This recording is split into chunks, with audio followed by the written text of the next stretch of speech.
Good morning children. हम geography का next chapter कर रहे हैं विनिर्माण उद्योग। और कल तुम लोगों को मैंने पढ़ाया था विनिर्माण उद्योग यानी वस्तु निर्माण उद्योग ना, प्रोडक्शन जो चीज़ों का होता है उसका, और उसके लिए कच्चा माल भी बहुत ज़रूरी है उन उद्योगों के लिए। तो ये हमने सब पढ़ा था। आज हम देखेंगे औद्योगिक अवस्थिति यानी हमारे उद्योगों की स्थिति क्या है। उद्योगों की स्थापना स्वभावतः जटिल है। किसी भी उद्योग को बेटा स्टैब्लिश करना थोड़ा मुश्किल होता है, इतना आसान नहीं होता कह दिया स्टैब्लिश हो गया। इनकी स्थापना कच्चे माल की उपलब्धता, श्रमिक, पूंजी, शक्ति के साधन और बाजार आदि की उपलब्धता से प्रभावित होती है। यानी जब भी हम कोई बिजनेस शुरू करते हैं, कोई उद्योग स्थापित करते हैं, तो हम सबसे पहले देखते हैं कच्चा माल कहाँ से मिलेगा, श्रमिक कहाँ से मिलेंगे, फिर उसके लिए पूंजी भी चाहिए, फिर हमें उसके लिए बाजार भी चाहिए जहाँ पर वो सामान बिक सके। तो ये सारी चीज़ें हमें देखनी पड़ती हैं। इन सभी कारकों का एक स्थान पर पाया जाना लगभग असंभव सा होता है कि भाई कच्चा माल भी वहीं मिल जाए, पूंजी भी हमारे पास, लेबर भी सस्ती मिल जाए, हर कुछ हमें मिल जाए। तो ये हर चीज़ एक साथ मिलना थोड़ा सा इम्पॉसिबल होता है। फलस्वरूप विनिर्माण उद्योग की स्थापना के लिए वही स्थान उपयुक्त है जहां ये कारक उपलब्ध हो अथवा जहां इन्हें कम कीमत पर उपलब्ध कराया जा सके। औद्योगिक प्रक्रिया के प्रारंभ होने के साथ साथ नगरीकरण भी प्रारंभ होता है। जब उद्योग शुरू होते हैं तो वहाँ पर शहरीकरण या नगरीकरण भी शुरू होते हैं। जब भी कोई नया बिजनेस या नया फैक्ट्री या नया उद्योग शुरू होता है तो लोग उसके आसपास रहने लग जाते हैं और वो लोग रहते हैं जो वहाँ पर काम करते हैं। तो इस तरीके से नगरीकरण भी होने लगता है। कभी कभी उद्योग शहरों में या उनके निकट लगाए जाते हैं। इस प्रकार औद्योगिकरण और नगरीकरण साथ साथ चलते हैं। तुमको याद होगा हमने 9th में पढ़ा था, चैप्टर 1 पढ़ा था, जिसमें हमने इंग्लैंड का हमने देखा था और अपने मुंबई का देखा था, कैसे उद्योगों की स्थापना हुई, उसके साथ साथ शहरीकरण भी हुआ और लोग कैसे रहते थे, छोटे छोटे कमरों में ढेर ढेर लोग रहते थे। इस तरीके से हमने देखा नगरीकरण। तो वही वो बोल रहे हैं कि उद्योगों के साथ साथ नगरीकरण भी चलता है। नगर उद्योगों को बाजार तथा सेवाएं जैसे बैंकिंग, बीमा, परिवहन, श्रमिक और वित्तीय सलाह आदि उपलब्ध कराते हैं। नगर केंद्रों द्वारा दी गई सुविधाओं से लाभान्वित कई बार बहुत से उद्योग नगरों के आसपास ही केंद्रित हो जाते हैं, जिसे समूहन बचत कहा जाता है। ऐसे स्थानों पर धीरे धीरे बड़ा औद्योगिक समूहन स्थापित हो जाता है। यानी पहले उद्योग बनता, फिर उसके आसपास लोग घर बनाने लगते हैं और कई बार उद्योग जिनका होता है वही लोगों के लिए आसपास, फैक्ट्री के आसपास घर बना देते हैं। तो इस तरीके से उद्योग और नगरीकरण एक साथ चलता है। तो ये हम देखेंगे और हम ये पढ़ चुके हैं। उद्योगों का वर्गीकरण हम काफ़ी पहले पढ़ चुके हैं। कृषि आधारित उद्योग, खनिज आधारित उद्योग हम देख चुके हैं, आधारभूत उद्योग, उपभोक्ता उद्योग, पूंजी निवेश के आधार पर उद्योग, स्वामित्व के आधार पर उद्योग। कई बार ये संयुक्त होते हैं, कई बार ये सरकारी होते हैं, कई बार किसी एक व्यक्ति के होते हैं। तो इस तरीके से हम देख चुके हैं उद्योगों का वर्गीकरण कैसे होता है। रोजमर्रा के इस्तेमाल की विभिन्न औद्योगिक उत्पादों की सूची बनाई, जैसे ट्रांजिस्टर है, बिजली का बल्ब है, वनस्पति तेल है, सीमेंट, कांच का सामान, पेट्रोल, माचिस, स्कूटर, वाहन, दवाइयाँ आदि सब उद्योग है ये। और इन सब उद्योगों में लोग लगे हुए हैं, काम कर रहे हैं, रोजमर्रा के कामों में लगे हुए हैं।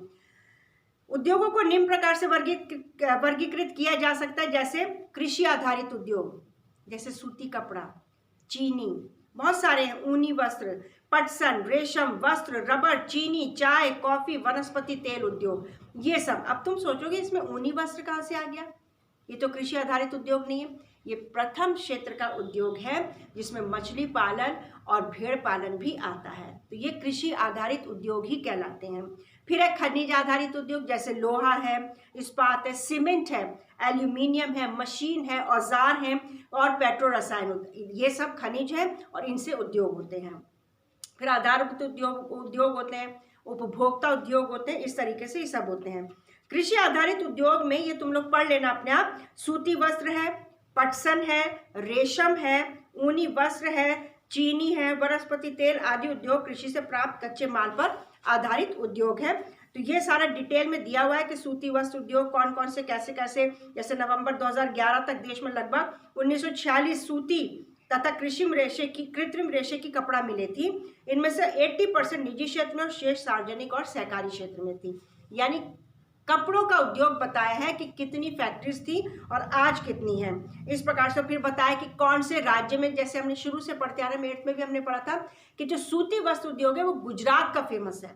सबसे पहले वहीं पर मिल लगाई गई थी अहमदाबाद में, और गुजरात में ये आया था। तो ये एर्थ का ही काफ़ी इसके अंदर दिया हुआ है। तो ये है, भारत जापान को सूत का निर्यात करते हैं, यानी हमारे यहाँ सूती वस्त्र शुरू से बहुत फेमस है, हमारा कॉटन। अंग्रेज भी इसी वजह से आए थे, यहाँ से हमारे कॉटन को बाहर भेजते थे और फिर बना बनाया माल आते थे। और आज भी भारत जो है जापान को कॉटन निर्यात करता है। भारत में बने सूती वस्त्र के अन्य आयातक देश संयुक्त राज्य अमेरिका, इंग्लैंड, रूस, फ्रांस, पूर्वी यूरोपीय देश, नेपाल, सिंगापुर, श्रीलंका और अफ्रीका के देश है, जहां पर हमारे देश की कॉटन को निर्यात किया जाता है। इस प्रकार ये हम देख सकते हैं सूती वस्त्र उद्योग कैसे है। ठीक है, तो ये तुम लोग जरूर से पढ़ लेना, सूती वस्त्र उद्योग। फिर एक चीनी उद्योग। भारत का चीनी उत्पादन में विश्व में दूसरा स्थान है, लेकिन गुड़ और खांडसारी बोलते हैं, जैसे शक्कर भी बोलते हैं कई बार, के उत्पादन में इसका प्रथम स्थान है। यानी चीनी में दूसरा स्थान है, लेकिन गुड़ बनाने में पहला स्थान है भारत का। इस उद्योग में प्रयुक्त कच्चा माल भारी होता है तथा ढुलाई में इसके सुक्रोज की मात्रा घट जाती है। ये पता है इसमें चीनी उद्योग। फिर खनिज आधारित उद्योग है, वो उद्योग जो खनिज व धातुओं को कच्चे माल के रूप में प्रयोग करते हैं, खनिज आधारित उद्योग कहते हैं। जैसे मैंने कल भी बताया था, लोहा है, लोहा खनिज है, उसको लेकर के जब निकालते हैं जमीन के नीचे से लोहे को, उससे वो कच्चा माल है, उससे बहुत सारी चीजें बनाई जा सकती हैं। फिर लोहा और इस्पात उद्योग है, ये बेसिक उद्योग कहलाता है। लोहा और इस्पात उद्योग एक बेसिक उद्योग है, क्योंकि सारे भारी उद्योग, हल्के और मध्यम उद्योग इनसे बनी मशीनरी पर ही निर्भर करती है। यानी लोहा और इस्पात उद्योग इतना इंपॉर्टेंट है, चाहे कोई भी उद्योग हो उसमें ये मशीनें लगेंगी, तो लोहा चाहिए। तो लोहे की बहुत ज़्यादा डिमांड है, ये इसमें बताया गया लोहा इस्पात उद्योग में। ठीक है, उसके बाद हम देखेंगे कि सार्वजनिक क्षेत्र के लगभग सभी उपक्रम अपने को इस्पात को, ये सारा बताया है। सेल जिसको बोलते हैं ना, steel authority of India limited, तो इसमें दिया है जो ये है हमारे जो लोहा है, इस सेल के माध्यम से बिकता है। सेल का फुल फॉर्म है एस से steel authority of India limited, इसके माध्यम से ही लोहा बिकता है हमारे देश का।